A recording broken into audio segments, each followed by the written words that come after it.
কোনটে বাহে জাগো সবাই। দেশের যখন বিভিন্ন সিটি কর্পোরেশনের জন্য কোটি কোটি টাকা বরাদ্দর ঘোষণা দেয়া হয়, তখন রংপুর সিটি কর্পোরেশনের জন্য মাত্র শূন্য। দর্শক, রংপুর আর রংপুর নাই, রংপুর এখন সিঙ্গাপুর হয়ে গেছে। এমনকি এই রংপুরের কাছে হার মানবে অস্ট্রেলিয়া, জাপান, জার্মান সহ আমেরিকাও। আর যার বাস্তব প্রমাণ দিল এবারের বাজেট ঘোষণার পর রংপুরের জন্য কোনো বরাদ্দ নাই। এবারের বাজেট ঘোষণার পরে রাজধানীতে এক শ্রেণীর তরুণ সমাজ তারা বিভিন্ন রকম ব্যানার দিয়ে আনন্দ মিছিল শুরু করলো।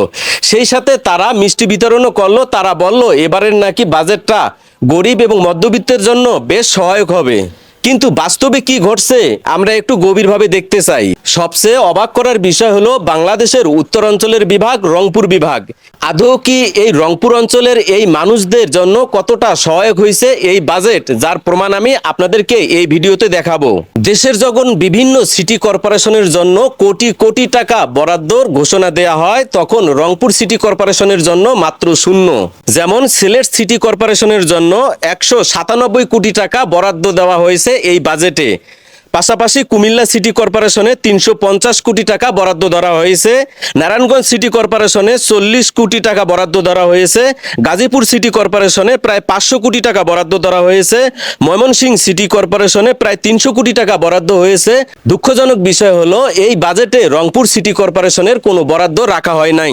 এছাড়াও বাংলাদেশের বিভিন্ন জেলার মেডিকেল বিশ্ববিদ্যালয় স্থাপনের যে বাজেট ধরা হয়েছে সেটাও আমরা দেখেছি। এখানে কোনো রংপুর বিভাগের কোনো মেডিকেল বিশ্ববিদ্যালয় স্থাপনের বাজেট রাখা হয় নাই। যেমন সিলেট মেডিকেল বিশ্ববিদ্যালয় স্থাপনে 1500 কোটি টাকা বরাদ্দ রাখা হয়েছে। চট্টগ্রাম মেডিকেল বিশ্ববিদ্যালয় স্থাপনে 1019 কোটি টাকা বরাদ্দ রাখা হয়েছে। রাজশাহী মেডিকেল বিশ্ববিদ্যালয় স্থাপনে 1439 কোটি টাকা বরাদ্দ রাখা হয়েছে। রংপুর মেডিকেল বিশ্ববিদ্যালয় স্থাপনে কোনো বরাদ্দ রাখা হয় নাই।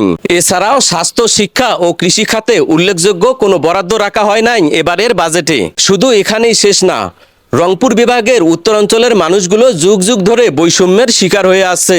আবারও সেই বৈষম্যের প্রমাণ করে দিল এবারের বাজেট। এছাড়াও যুগ যুগ ধরে তিস্তার পানি বন্টন এখন পর্যন্ত চুক্তিতে আনতে পারেনি আমাদের দেশের প্রধানরা।